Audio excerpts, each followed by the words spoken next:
Tuhan.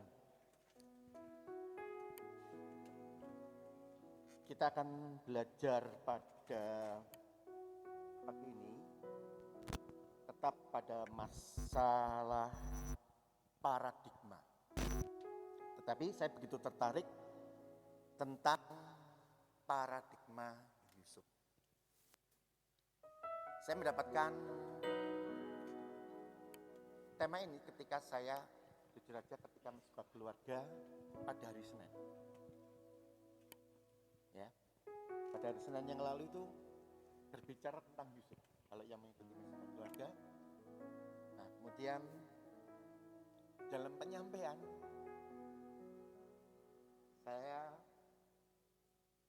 mendapatkan sesuatu di mana dalam cerita ini Yusuf memiliki satu paradigma yang baru. Memang kalau kita belajar tentang Yusuf, itu pribadi yang komplit, ya kan?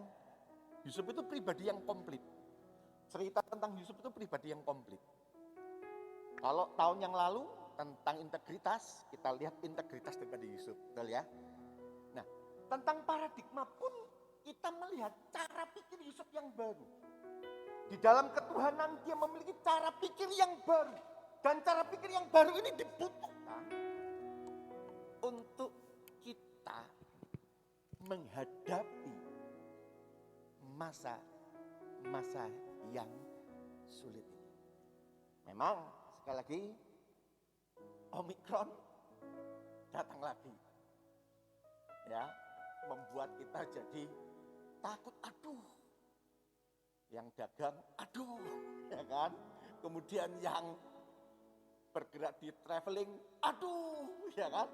Kemudian, wah, sekali lagi kita dibatasi. Tapi sekali lagi, kita terus diajar kepada satu paradigma. Coba buka, di dalam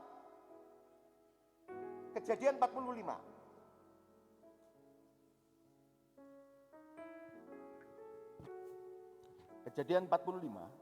Ayat yang ke-5 sampai ayat yang ke-8. Akan saya bacakan. Dalam Kejadian 45, ayat yang ke-5 sampai ayat yang ke-8. Demikian bunyi firman Allah.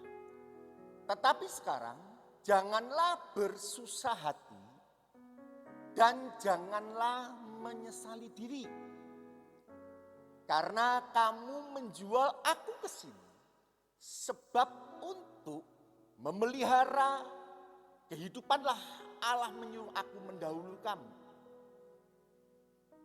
Karena telah 2 tahun ada kelaparan dalam negeri ini, dan selama 5 tahun lagi orang tidak akan membajak atau menuai. Maka Allah telah menyuruh aku mendahului kamu untuk menjamin kelanjutan keturunanmu di bumi ini dan untuk memelihara kehidupanmu sehingga sebagian besar daripadamu tertolong. Ayat yang 8. Jadi bukanlah kamu yang menyuruh aku ke sini, tetapi Allah. Dialah yang telah menempatkan aku sebagai bapa bagi Firaun dan tuan atas seluruh istananya, dan sebagai kuasa atas seluruh tanah Mesir. Amin.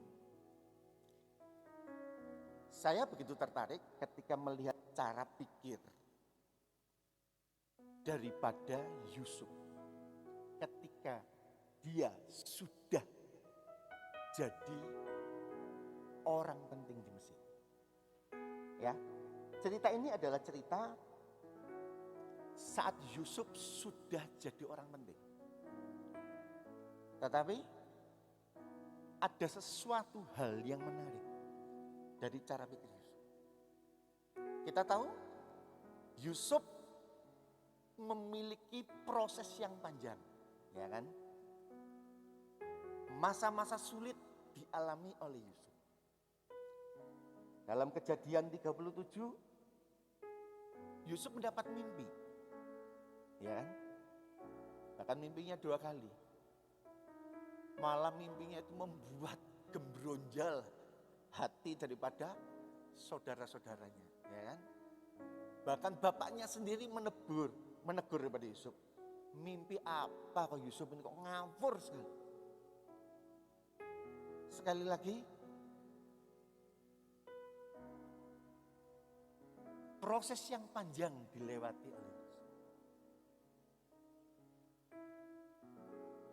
Bahkan masuk sumur, dibawa, dijadikan budak, taruh rumah Potifar. Di rumah Potifar diangkat, difitnah, masuk lagi ke penjara. Ayat itu mengatakan dari Kejadian 41, selama 13 tahun Yusuf mengalami suatu proses. Bukan waktu yang pendek, ya kan? Tetapi waktu yang panjang Yusuf mengalami suatu proses. Proses menghadapi keluarga, proses di dalam pertemanan, proses di dalam majikan, pegawai, semuanya lengkap.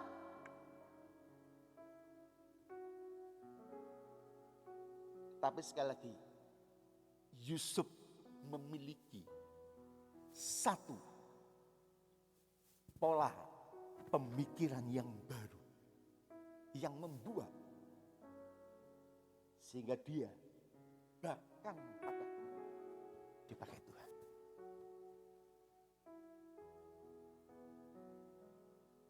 Kalau kita lihat daripada pembelajaran pada Yusuf, yang pertama, Yusuf adalah pribadi yang tetap berpegang pada janji Allah, yaitu Kejadian 37. Ayat yang kelima, 9, ayat yang kelima itu tentang Yusuf bermimpi, ya. Kalau ayat yang ke-9 tentang Yusuf juga bermimpi lagi. Itu yang pertama. Tetapi saya lebih tertarik, karena ini sudah dari ayat yang lain, saya lebih tertarik pada bagian yang kedua, yaitu Yusuf mau mengampuni atau melupakan masa lalu. Yang kedua. Nah, ini dilihat dari bagian yang kedua, ayat yang kelima.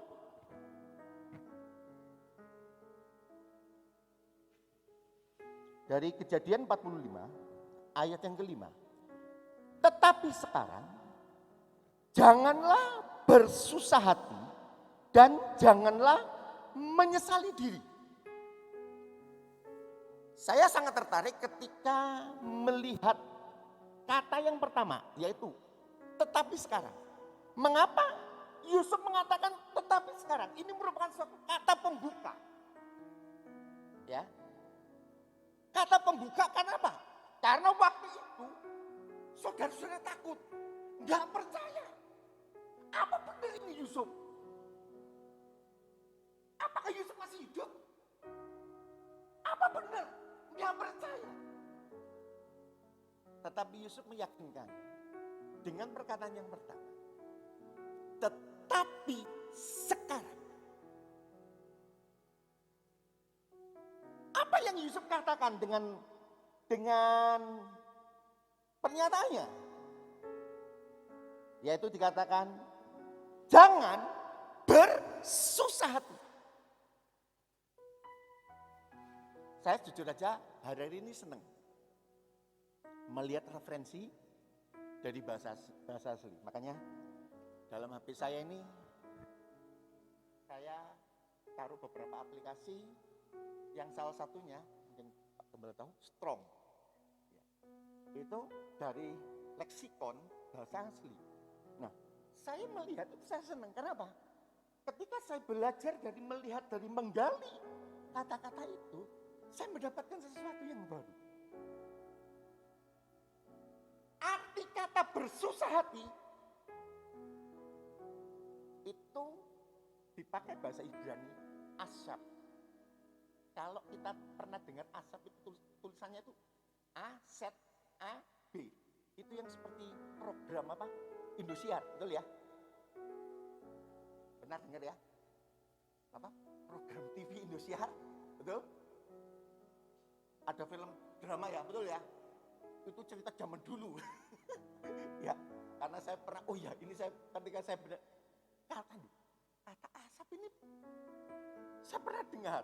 Nah, ketika saya mencoba untuk melihat beberapa terjemahan, kata itu memiliki arti berduka. Jadi kata bersusah hati itu memiliki arti kata berduka. Atau bisa memiliki arti lagi terluka. Bahkan dikatakan arti kata itu menjadi kesakitan. Sekali lagi, kata Asaf itu memiliki arti berduka, memiliki arti kata terluka, bahkan memiliki arti menjadi kesakitan. Mengapa kata ini dipakai di dalam ayat ini? Rupanya sebenarnya hati daripada saudara-saudaranya waktu itu, dia merasa berduka. Dan kalau kita mengambil satu seperti yang dalam cerita Asap, itu kan cerita tentang adanya ganjaran dari kesalahan, betul ya? Kalau dalam cerita-cerita yang diambil di film drama itu loh, itu cerita tentang ganjaran dari kesalahan. Nah, rupanya pola pemikiran daripada saudara-saudaranya, mereka itu arti bersusah hati ini bukan sekedar terluka. Mereka itu memiliki arti ada satu bayang-bayang. Mereka memiliki arti ada satu ketakutan. Jangan-jangan si Yusuf ini akan membalaskan. Paham? Jangan-jangan Yusuf ini akan membalaskan. Makanya Yusuf berkata, jangan bersusah hati.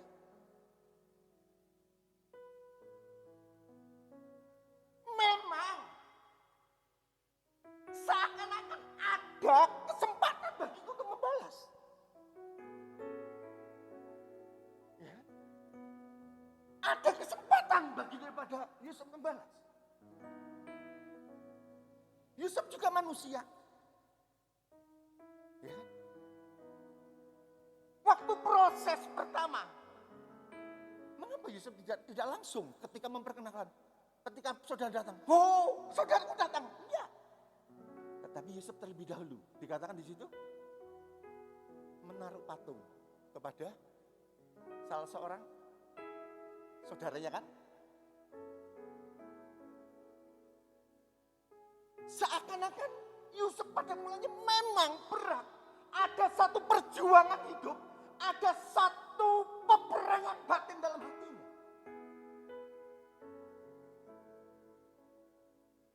Orang mengampuni, itu bukan masalah yang sepele. Orang memberikan pengampunan membutuhkan satu pengorbanan. Tapi camkan, di dalam pengampunan ada kuasa yang besar.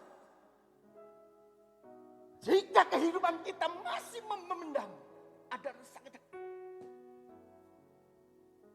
Mungkin engkau pada saat ini, mungkin dengan saudaramu, mungkin dengan temanmu,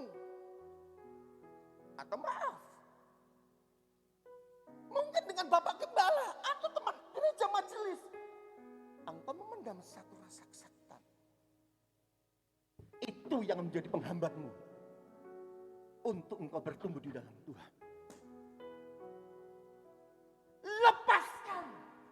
Lepaskan pengampunan itu, karena di dalam pengampunan ada pembebasan batin. Di dalam pengampunan ada pertolongan Tuhan lebih jauh. Di dalam pengampunan Tuhan bukakan sesuatu.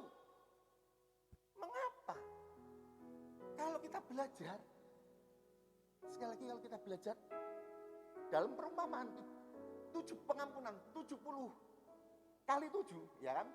Kalau itu nggak salah dalam Matius, ya kan? Matius sekitar Matius 20-an, kalau nggak salah. Matius 18. Kalau kita lihat dalam cerita itu, ada orang memiliki hutang berapa? Pertama, pegawai raja punya hutang berapa? 10.000 talenta. Siapa tahu? Berapa satu talenta? Coba dibukakan yang foto yang saya tadi. Nah, dibesarkan bisa? Nah, yang di bawah. Nah, yang di bawah. Nah, dalam talenta itu bahasa Yunani, ya. Itu 240 auri. Nah, kalau dalam dolar itu 960 dolar. Itu sekarang loh ya, penggambaran sekarang. Kalau dirupiahkan, itu penggambaran sekarang loh ya. Sekali lagi, penggambaran sekarang.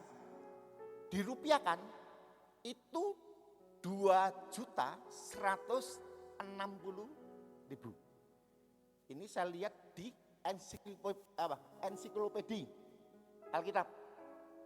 Nah, itu 1 talenta. Nah, kalau 10.000 talenta, tinggal aja dikali 10.000. Berapa? Tambah 04. 21 miliar.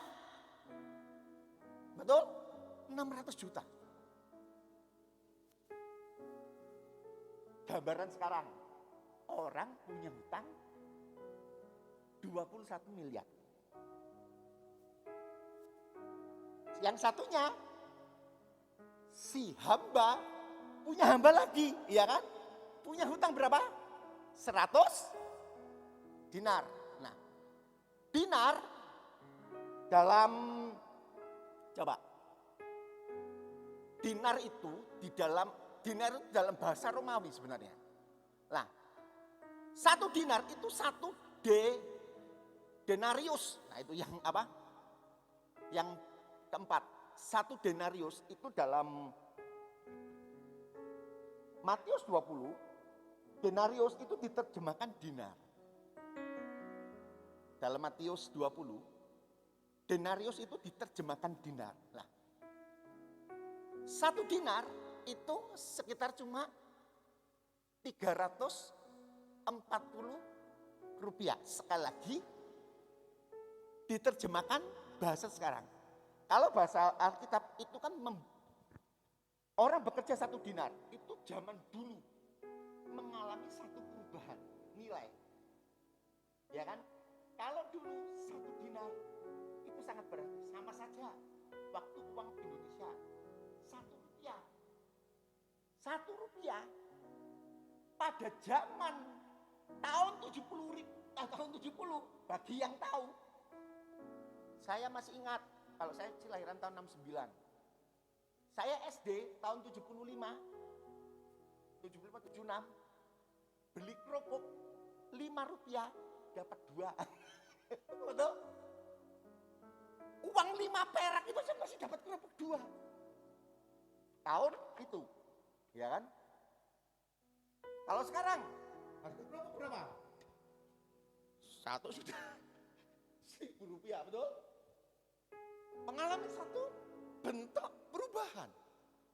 Nah, di situ dikatakan 1 dinar 340 kali 100, 300 berapa? 60 ya? 360 kali 100 berapa? 36.000. Maksudnya apa? Kecil, tetapi tidak bisa mengampuni.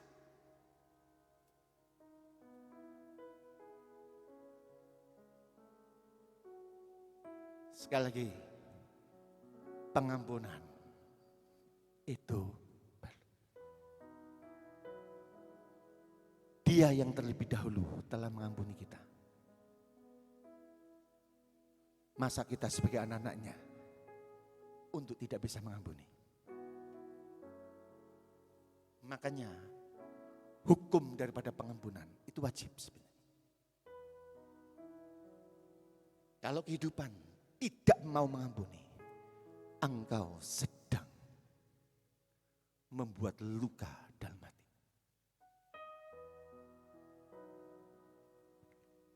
Daud memberikan contoh, Yusuf memberikan contoh. Bagaimana dia bisa. Yang bagian yang kedua, bukan hanya sekedar dia dikatakan ayat yang ke-5, bersusah hati.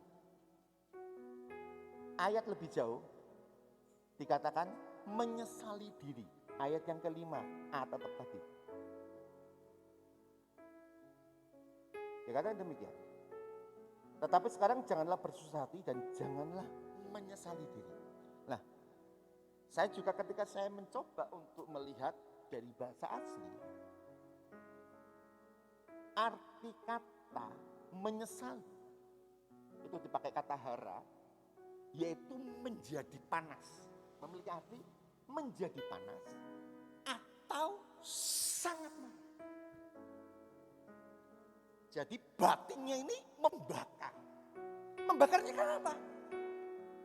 Pemikirannya, aku itu bodoh dulu. Aku itu kenapa dulu aku menjual Yusuf?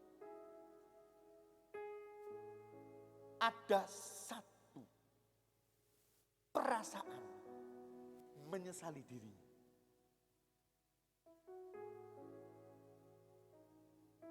Kata ini dipakai sekali lagi sebenarnya sama. Tetapi sekarang, ingat, tetapi sekarang ayat yang ini. Janganlah engkau, yang pertama tadi, yang kelima, bersusah hati, engkau terluka, ataupun engkau menyesali dirimu, engkau merasa terbakar, engkau merasa bersalah akan diri. Tetapi bagian yang ketiga, yaitu berpegang pada rencana Allah. Bagian yang ketiga, Yusuf di samping mau mengampuni, Yusuf juga berpegang pada rencana Allah yang besar. Apa rencana Allah yang besar? Itu dilihat sekali lagi di dalam ayat yang ke-5b. Ayat yang ke-5b dikatakan, karena kamu menjual aku ke sini, sebab untuk memelihara kehidupanlah Allah menyuruh aku mendahului kamu. Saya jujur aja, waktu saya dalam mesbah keluarga, sudah sempat saya ceritakan, saya istilah memelihara. Nah, mengapa dipakai kata memelihara? Kata memelihara ini dalam bahasa Ibrani itu Mikeya, itu memiliki arti pelestarian kehidupan. Sekali lagi, kata memelihara memiliki arti pelestarian kehidupan. Maksudnya apa? Maksudnya, rupanya dengan pemeliharaan ini, kata memelihara ini memiliki arti bahwa kehidupan daripada keluarga Yusuf terpelihara. Maksudnya lagi, kalau tidak ada terjadi masa ini, kemungkinan besar keluarga Yusuf menjadi, paham? Kalau Yusuf tidak diangkat, kalau Yusuf tidak dipromosikan menjadi orang penting waktu itu, mungkin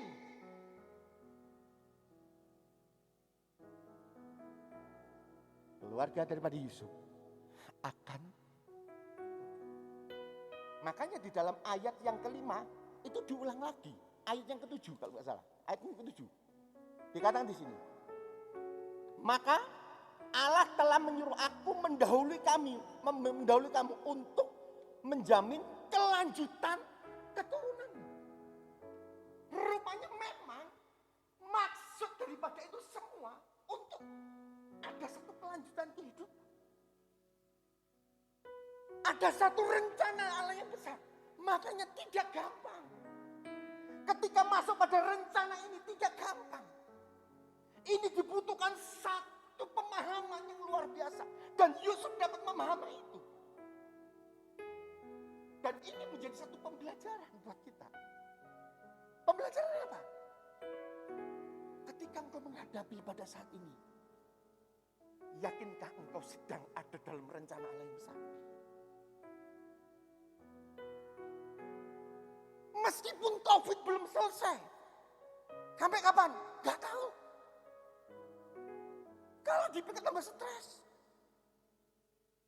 Yang perlu ada satu pemahaman, pemikiran yang baru. Pemikiran yang baru apa? Bahwa Allah itu akan memelihara engkau dan saya. Anaknya tidak dibiarkan engkau meminta-minta. Yakinilah itu. Meskipun orang lain ngomong, aduh keadaannya sulit. Tetapi bagi Tuhan tidak ada yang sulit ketika engkau dipelihara oleh Tuhan. Burung saja Tuhan pelihara. Betul? Bunga bakung yang tidak menghiasi tubuhnya Tuhan pelihara, dihiasi. Apalagi engkau dan saya sebagai anak Tuhan. Yang dibutuhkan itu apa? Sadarilah, milikilah paradigma yang baru. Milikilah cara pandang yang baru. Milikilah bahwa Allah itu sedang bekerja padamu. Allah sedang merancangkan satu rencana yang indah.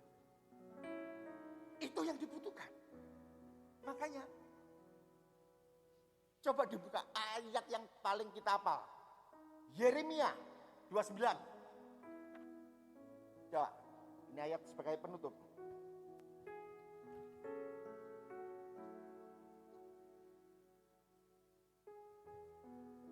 Yeremia 29.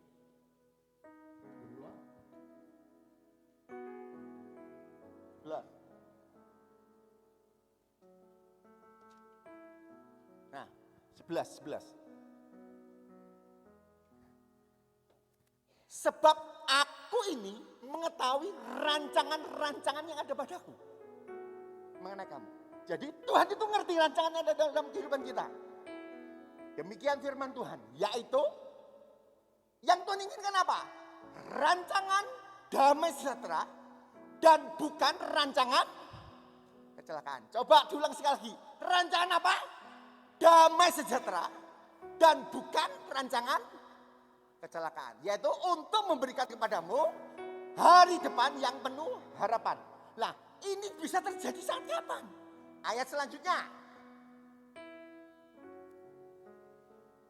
Dan apabila kamu berseru. Ingat. Rancangan damai sejahtera itu akan terjadi saat engkau berseru kepada Tuhan. Saat engkau sedang mencari wajahnya. Saat engkau minta kepada Tuhan.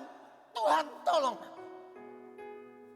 Kemudian dan datang berdoa kepadaku.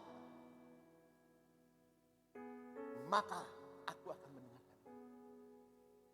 Selanjutnya. Apabila kamu mencari aku. Kamu akan menemukan aku. Apabila kamu menanyakan aku dengan segenap. Maksudnya apa? Rancangan damai sejahtera itu akan terjadi. Apa yang Tuhan itu rancangkan dalam kehidupan kita akan terjadi. Kalau engkau ada hubungan untuk mencari Dia. Disuruh doa saja awang-awang kan kantuk. Saya sendiri sedang belajar untuk meluangkan waktu malam hari. Memang doa malam hari itu paling enak kalau yang ngerti. Sebab apa?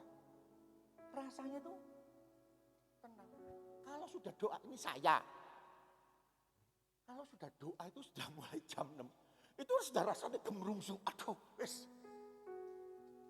Hati ini rasanya gemerujat. Kenapa? Aduh, sebentar lagi pegawai datang. Aduh, sebentar lagi ngurus ini. Rasanya tidak konsen. Makanya saya sedang belajar. Secapek bagaimana juga, luangkan waktu. Dan memang benar. Ketika engkau sedang mencari Tuhan dengan sungguh-sungguh, Tuhan akan berikan hikmahnya. Tuhan akan berikan pencerahan. Tuhan akan berikan kekuatan. Tuhan akan berikan pemeliharaan buat kita. Dan itu terjadi. Rancangan damai sejahtera akan terjadi saat engkau ingat sekali lagi, untuk menghadapi apapun juga yang saat ini, nggak perlu takut.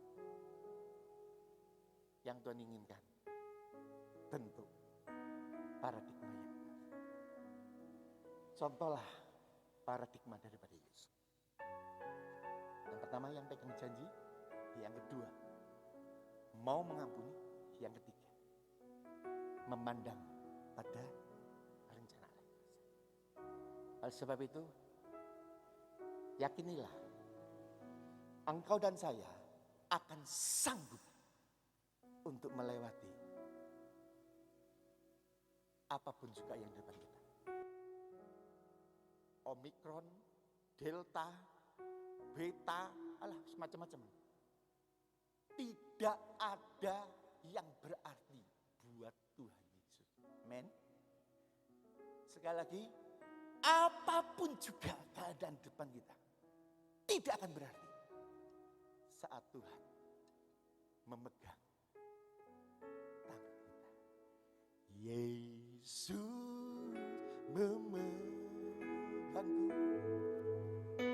Saya undang jemaat Tuhan. Tangan kanan Yesus memberiku kemenangan. Yesus memegangku dengan tangan kananmu. Yesus memberiku kemenangan.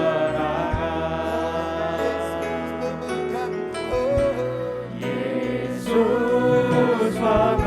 memegangku dengan tangan kananmu. Yesus memberiku kemenangan. Yesus memegangku dengan tangan kananmu. Yesus memberiku kemenangan. Biar sekedar menyanyikan pujian ini.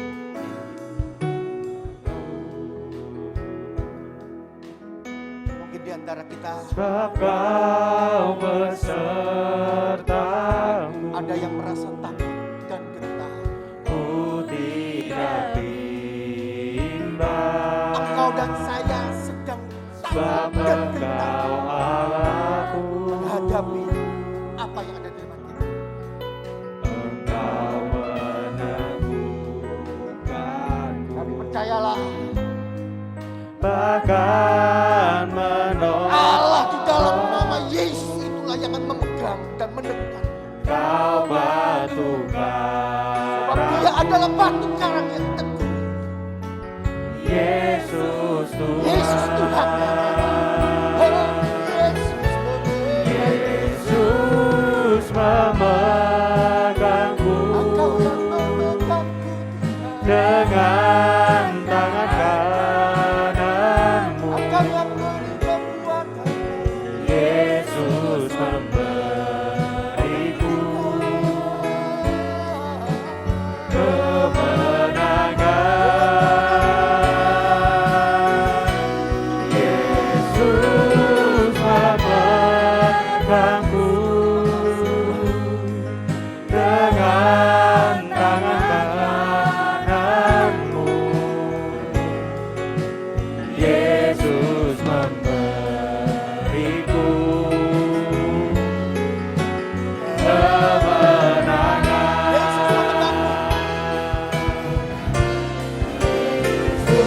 Yesus memegangku dengan tangan kananmu. Yesus memberiku kemenangan. Yesus memegangku dengan tangan kananmu. Yesus memberiku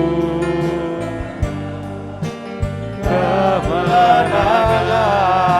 Yesus memberiku, Yesus memberiku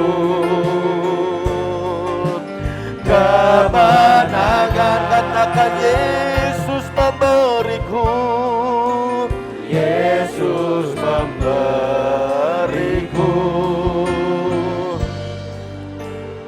kemenangan.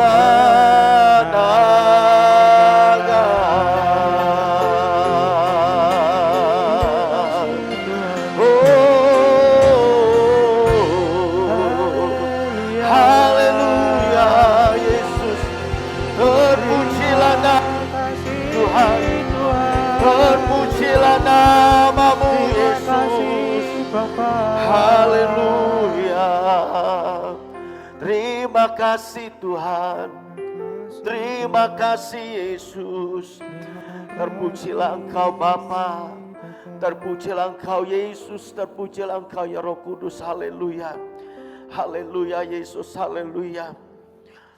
Bapa Surgawi, Bapa, di dalam nama Tuhan Yesus, oleh kasih Tuhan dan kemurahan Tuhan, kami boleh menikmati berkat-Mu dalam ibadah kami hari ini. Baik itu oleh pujian kami, penyembahan kami, bahkan kami juga boleh membawa korban syukur kami, lah persembahan kami. Demikian juga kami boleh menikmati berkat Tuhan melalui firman-Mu. Biarlah Tuhan Yesus, firman-Mu yang telah kami dengar hari ini terus mengingatkan kami, mengajar kami, supaya kami boleh menjadi pribadi-pribadi yang selalu mau berpegang kepada janji Allah, seperti pribadi-pribadi yang mau belajar untuk memberikan pengampunan bagi orang-orang yang mungkin pernah membuat kami mungkin kesal ataupun sakit hati dan sebagainya. Tapi kami belajar seperti Yusuf mengampuni saudara-saudaranya. Bahkan kami tetap hidup di dalam rancangan Allah yang besar. Oleh karena Tuhan, pagi hari ini firman Tuhan yang telah kami dengar, materaikan itu di hati kami. Biar firman Tuhan itu menjadi rem buat kami, supaya kami melangkah dalam rencana Allah, sehingga kami boleh melihat perkara-perkara yang besar yang Allah sediakan dalam kehidupan kami, umat-Mu. Sekalipun hari-hari ini kami terus diperhadapkan kondisi-kondisi yang tidak mudah, tapi kami belajar untuk tetap terus mencari Tuhan. Kami mau terus belajar untuk membangun dengan Tuhan. Ketika kami terus mencari Tuhan dan terus berjalan dalam rencana Tuhan, kami percaya masa depan yang penuh harapan Tuhan sediakan bagi kami, umat-Mu. Terima kasih Bapa, terima kasih. Oleh karenanya setiap kami yang hadir dalam ibadah ini, tidak seorang pun kau lewati. Engkau berkata hamba-Mu Kandro yang sudah menyampaikan firman-Mu, terus dan terus Tuhan urapi, terus Engkau menjadi pakai untuk menjadi alat-Mu kemanapun hamba-Mu untuk pergi untuk melayani. Penyertaan Tuhan, pemberontakan Tuhan terus Tuhan nyatakan. Berkati usaha dan keluarganya supaya menjadi saksi-Mu Bapa. Terima kasih Tuhan. Terima kasih dan seluruh kehidupan kami semua yang melayani maupun dilayani. Tapi semua boleh diberkati oleh Tuhan. Ibadah kami yang di sore, Allah Roh Kudus juga terus berkarya supaya kami tetap antusias melakukan pelayanan yang ada, dan jemaat Tuhan yang sudah mendaftarkan diri tetap ikuti ibadah-ibadah yang Tuhan masih berikan kesempatan untuk kami memuji memuliakan nama-Mu. Terima kasih Bapa, terima kasih, dan kami akan berpisah satu yang lain. Seperti Tuhan menuntun kami berangkat, demikian juga pada waktu pulang penyertaan Tuhan sempurna bagi kami, agar kami boleh kembali tiba di rumah dengan baik dan tidak kurang suatu apapun. Dalam nama Tuhan Yesus Kristus berdoa dan bersyukur lawatan-Mu dan penyataan karya-Mu dalam ibadah kami hari ini. Terima kasih Tuhan, dalam nama Yesus kami sudah berdoa. Haleluya. Terima kasih Tuhan, angkat kedua tangan kita bersama-sama pulang dan menerima berkat Tuhan. Tuhan berkati engkau dan melindungi engkau. Tuhan menyinari engkau dan wajahnya memberi engkau kasih karunia. Tuhan wajahnya kepadamu dan memberi engkau damai sejahtera. Sekarang kasih Tuhan berkatilah Bapa, kasih sayang di dalam Tuhan kita Yesus Kristus serta persekutuan dengan kuasa Roh Kudus menyertai kita sekalian mulai saat ini sampai Maranatha. Yang diberkati Tuhan kita sepakat berkata amin.